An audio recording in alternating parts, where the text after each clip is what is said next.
362쪽입니다. 3명 가운데요. 1명이 거짓말을 하고 있는 상황입니다. 자, 누가 범인이냐를 묻고 있네요. 가장 기본적인 해결 방식은 뭘까요? 부일이가 거짓말하고 얘네 다 참일 때 따져봐 주고, 얘 참, 얘 거짓, 얘 참, 참일 때 따져봐 주고, 얘 참, 참, 거짓, 참일 때를 따져봐 주고, 참, 참, 참, 마지막 진석이가 거짓말일 때를 따져봐 줘가지고 모순이 되는 것들을 지워주면은 정답이 나옵니다. 상당히 복잡한 과정으로 찾아줄 필요가 있어요. 하지만 참거짓 문제는 절대 그렇게 해결해 주시면 안 됩니다. 참거짓은 무조건 뭘 찾으라? 대립된다. 저희는 대립, 많이들 모순이라고 얘기하는데요.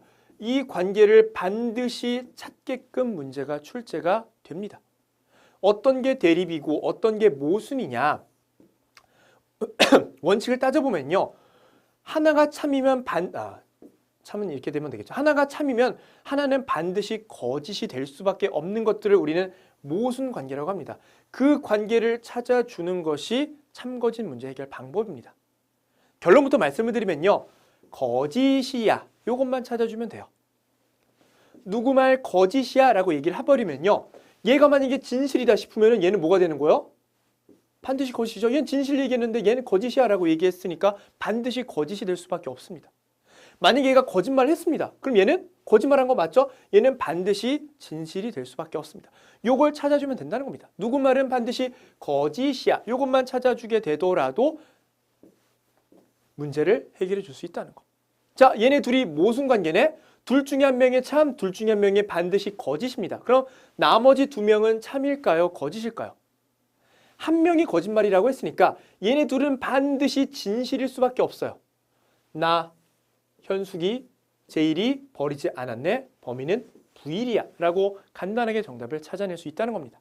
즉 참거짓에서는 뭘 찾아라? 모순을 찾아주면 되는데 모순은 겨우 주로 거짓이다라는 형태로 많이 표현이 되기도 합니다. 또한 서로 대립을 이룰 때 서로 막 싸우고 있어요. 그럴 때 둘 중에 하나가 참, 둘 중에 하나가 거짓이 될 확률이 높다 정도까지만 정리하시면 되겠습니다. 하나 예를 들어보면서 문제를 풀어보도록 할게요. A, B, C, D가 이런 얘기를 하고 있습니다. 아이고, 스포가 됐네요. C는 거짓말을 하고 있다라고 되어 있으니까 A하고 C가 무슨 관계예요? 모순 관계 혹은 대립 관계예요. 즉 A가 진실이면 C는 반드시 거짓이고요. A가 거짓이면 C는 반드시 진실이 될 수밖에 없습니다. 그러면 만약에 문제가 한 사람만 진실을 얘기했다라고 문제가 출제가 된다면 범인은 누가 될까요? 둘 중에 하나가 참, 둘 중에 하나가 거짓이네. 그럼 나머지 2명은 반드시 뭐가 될까요? 거짓이죠. 왜? 한 사람만 진실이라고 했으니까. 그 진실은 A하고 C 둘 중에 하나 반드시 포함될 수밖에 없으니까요. 그러면 거짓말을 다 하고 있네? 나는 범인이 아니다가 거짓말이니까 범인은 B가 된다는 사실을 알 수 있습니다. 또 다른 문제 생각해 볼까요? 똑같은 문제인데 한 사람만 이번에 거짓을 말한다라고 생각을 해볼까요? 그러면은 A하고 C 가운데 둘 중에 하나는 반드시 뭐예요? 참이고 둘 중에 하나는 반드시 거짓이에요. 그럼 나머지 B하고 D는 반드시 뭐가 해야 돼요? 참이 되어야 되니까 C가 범인이다도 반드시 참이 되어야 되겠죠. 범인은 C 이렇게 골라주시면 되겠습니다.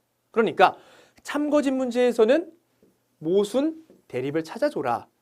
서로 싸우고 있거나 거짓이야 라고 얘기하는 두 개의 사람이 모순 관계다라고 기억을 하시면 되겠습니다.